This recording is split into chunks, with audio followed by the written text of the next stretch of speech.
Hello friends, fat ടിവിയുടെ പുതിയൊരു വീഡിയോയിലേക്ക് എല്ലാവർക്കും സ്വാഗതം. ഒരു കറണ്ട് പോയാൽ നമ്മുടെ വീടുകളിലൊക്കെ എല്ലാവരും തപ്പി പറക്കാൻ പായുന്ന ഒരു വസ്തുവല്ല മെഴുകുതിരി. വീട്ടിലെ ആവശ്യങ്ങൾക്കൊക്കെ എന്നതുപോലെ തന്നെ ആരാധന ആവശ്യങ്ങൾക്കും അലങ്കാര ആവശ്യങ്ങൾക്കും ഒക്കെ നാം മെഴുകുതിരിയൊക്കെ ഉപയോഗിക്കാറുണ്ട്. അപ്പോൾ ഇന്നത്തെ വീഡിയോയിൽ നമ്മുടെ മെഴുകുതിരി എങ്ങനെയാണ് വ്യാവസായിക ആവശ്യത്തിനായിട്ട് ഫാക്ടറിയിൽ നിർമ്മിക്കുന്നതിനെ പറ്റിയുള്ള വിശേഷങ്ങളൊക്കെയാണ്. അപ്പോൾ നമുക്ക് വീഡിയോ സ്റ്റാർട്ട് ചെയ്യാം അല്ലേ. മെഴുകുതിരി നിർമ്മിക്കാനായിട്ട് ഉപയോഗിക്കുന്ന അസംസ്കൃത വസ്തുവാണ് പാരഫിൻ വാക്സ്. ലൂബ്രിക്കേഷനുള്ള ഓയിൽ ശുദ്ധീകരിക്കുമ്പോൾ ലഭിക്കുന്ന ഉൽപ്പന്നമാണ് പാരഫിൻ വാക്സ്. ഇതിൽ 20 മുതൽ 40 വരെ ഹൈഡ്രോ കാർബൺ തന്മാത്രകൾ കാണപ്പെടുന്നു. സാധാരണ താപനിലയിൽ പാരഫിൻ വാക്സ് ഖരവസ്തുവായിട്ടാണ് കാണപ്പെടുന്നത്. എന്നാൽ 37 ഡിഗ്രി സെൽഷ്യസ് താപനിലയ്ക്ക് മുകളിൽ പാരഫിൻ വാക്സ് ഉരുകാനായിട്ട് ആരംഭിക്കും. ഇനി നമുക്ക് മെഴുകുതിരി നിർമ്മാണം എങ്ങനെയാണെന്ന് നോക്കാം. മെഴുകുതിരി നിർമ്മാണത്തിന്റെ ആദ്യഘട്ടം മെഴുകുതിരിക്ക് ആവശ്യമായിട്ടുള്ള തിരി നിർമ്മിക്കുന്നതാണ്. തിരി നിർമ്മിക്കാനായിട്ട് സാധാരണയായിട്ട് ഉപയോഗിക്കുന്നത് പരുത്തി നൂലാണ്. പരുത്തി നൂല് നേരിട്ട് മെഴുകുതിരിയിൽ ഉറപ്പിക്കുകയാണ് എന്നാണ് നമ്മൾ പലരും കരുതിയിരിക്കുന്നത്. എന്നാൽ അങ്ങനെയല്ല കേട്ടോ. മെഴുകുതിരിയിൽ ഉറപ്പിക്കുന്നതിന് മുമ്പ് പരുത്തി നൂലിനെ കൂടുതൽ സ്റ്റിഫ് ആക്കുന്നതിന് വേണ്ടി ചൂടുള്ള ലിക്വിഡ് പാരഫിൻ വാക്സിൻ മുക്കിയ ശേഷം ഒരു കൂളിംഗ് ഡ്രമ്മിന് മുകളിലൂടെ കടത്തിവിടുന്നു.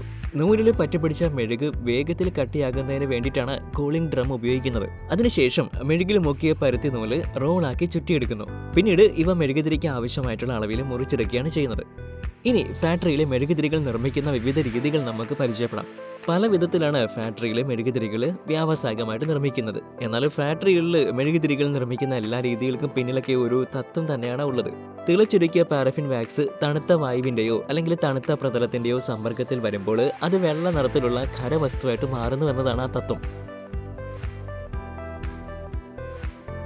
ആദ്യം നമുക്ക് ക്യാൻഡിൽ പ്രസ്സിംഗ് എന്ന രീതിയിൽ മെഴുകുതിരി നിർമ്മിക്കുന്നത് എങ്ങനെയാണെന്ന് നമുക്ക് നോക്കാം. തിളച്ചൊരുക്കി ദ്രാവകാവസ്ഥയിലുള്ള പാരഫിൻ വാക്സിനെ നിരവധി സ്പ്രിംഗ്ലറുകളിലൂടെ 6 മീറ്റർ ഉയരമുള്ള റെഫ്രിജറേറ്റഡ് ചേംബറിലേക്ക് സ്പ്രേ ചെയ്യുന്നു. ചേംബറിനുള്ളിൽ നിറഞ്ഞു നിൽക്കുന്ന തണുത്ത വായുവിലേക്കാണ് സ്പ്രിംഗ്ലറുകൾ പാരഫിൻ വാക്സ് സ്പ്രേ ചെയ്യുന്നത്.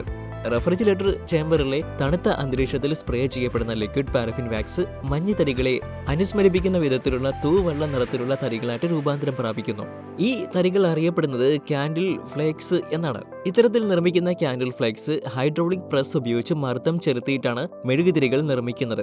അല്പം പോലും താപം ഉപയോഗിക്കാതെ പൂർണ്ണമായിട്ട് മർദ്ദം ചെലുത്തിയിട്ടാണ് മെഴുകുതിരികൾ ഈ രീതിയിൽ നിർമ്മിക്കുന്നത്.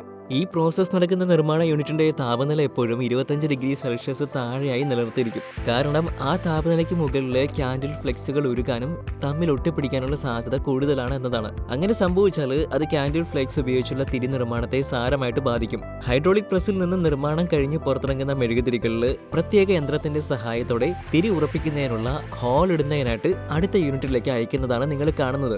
അടുത്ത ഘട്ടത്തിൽ ഒരു വിക്കിംഗ് മെഷീന്റെ സഹായത്തോടെ മെഴുകുതിരികൾ തിരിയിടാനുള്ള സുഷിരമുണ്ടാക്കുകയും അതിന്റെ ഉള്ളിൽ പ്രത്യേക രീതിയിൽ പരുത്തി നൂൽ ഉപയോഗിച്ച് തയ്യാറാക്കി തിരി ഉറപ്പിക്കുകയും ചെയ്യുന്നു.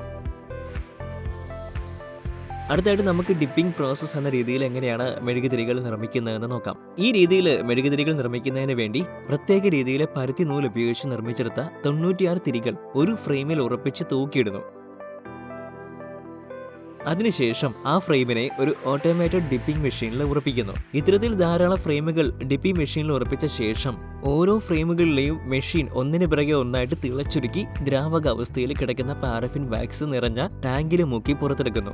ആദ്യ തവണ ടാങ്കിൽ മുക്കി എടുക്കുമ്പോൾ തന്നെ ഗുരുത്വാകർഷണത്തിന്റെ ഫലമായിട്ട് തിരികളെല്ലാം ഒരുപോലെ നിവരുകയും അതിൽ പറ്റിപ്പിടിച്ച മെഴുക് തണുത്തുറയുന്നതോടെ കട്ടിയാവുകയും ചെയ്യും. അതിനുശേഷം വീണ്ടും തിരികളെ ടാങ്കിൽ മുക്കി പുറത്തെടുക്കുന്ന പ്രക്രിയ ആവർത്തിക്കും. 2 സെന്റിമീറ്റർ വ്യാസമുള്ള ഒരു മെഴുകുതിരി നിർമ്മിച്ചെടുക്കാൻ ഏകദേശം ഇത്തരത്തിൽ 25 തവണയാണ് തിരികൾ പാരഫിൻ വാക്സ് ടാങ്കിൽ മുക്കിയെടുക്കുന്നത്.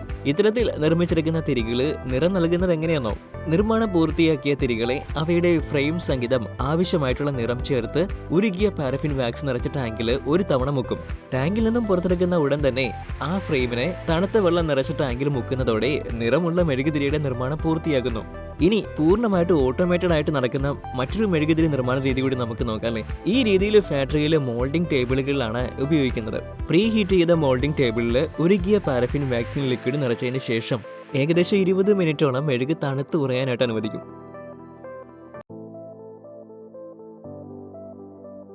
അതിനുശേഷം പ്രത്യേകതരം മൂവിംഗ് ബ്ലേഡ് ഉപയോഗിച്ച് ആവശ്യമില്ലാത്ത മെഴുക് ടേബിളിൽ നിന്നും ചെത്തിമാറ്റും. ഇങ്ങനെ ചെത്തിമാറ്റുന്ന മെഴുക് വീണ്ടും ഉരുക്കി മെഴുകുതിരി നിർമ്മിക്കാനായിട്ട് ഉപയോഗിക്കുന്നു. അതിനുശേഷം നിർമ്മാണം പൂർത്തിയായ മെഴുകുതിരികൾ ഓട്ടോമാറ്റിക് ആയിട്ട് തന്നെ മോൾഡിംഗ് ടേബിളിൽ നിന്ന് നീക്കം ചെയ്യുന്നു.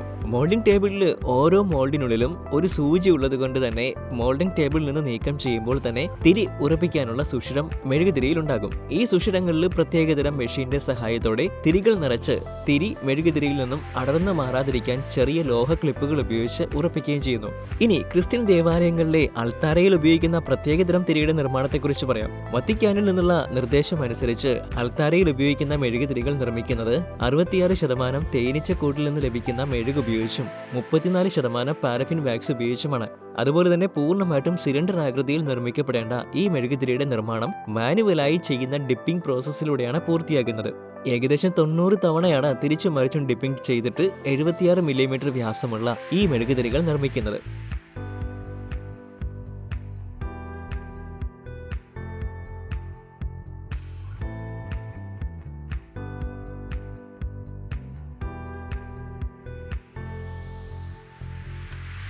അപ്പോൾ ഫ്രണ്ട്സുകൾ, ഇന്നത്തെ വീഡിയോ നിങ്ങൾക്ക് എല്ലാവർക്കും ഉപകാരപ്രദമായിരുന്നു എന്ന് വിശ്വസിക്കുകയാണ്. വീഡിയോയെക്കുറിച്ചുള്ള നിങ്ങളുടെ അഭിപ്രായങ്ങളും വിലയേറിയ നിർദ്ദേശങ്ങളൊക്കെ ഞങ്ങളെ അറിയിക്കാൻ മറക്കരുത്. ആദ്യമായിട്ടാണ് നിങ്ങൾ ഞങ്ങളുടെ ചാനൽ സന്ദർശിക്കുന്നതെങ്കിൽ സബ്സ്ക്രൈബ് ചെയ്യാൻ കൂടി പരിഗണിക്കണം കേട്ടോ. അപ്പോൾ മറ്റൊരു വിജ്ഞാനപ്രദമായിട്ടുള്ള വീഡിയോ ആയിട്ട് വരുന്നവരേക്കും stay tune factory TV for the wonderful factory making videos.